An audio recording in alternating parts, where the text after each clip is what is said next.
এই রমাদান হচ্ছে month of warning, একটা ওয়ার্নিং এর মাস। নবী যেমনি আশা জাগাইছে আবার ওয়ার্নিং দিয়েও গেছে, খবরদার।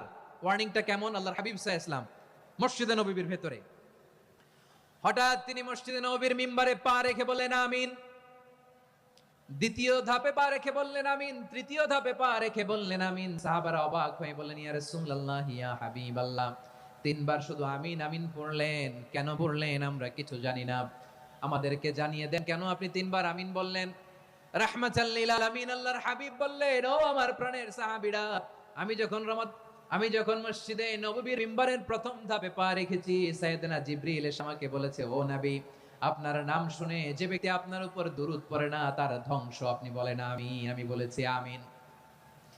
দ্বিতীয় ধাপে পা রাখার পর সাইয়েদনা জিবরিল বললেন, ইয়া রাসূলুল্লাহ, মাতা পিতাকে বার্ধক্য অবস্থায় পেয়ে তাদের সেবা করে, তাদের সাথে সদাচরণ করে যে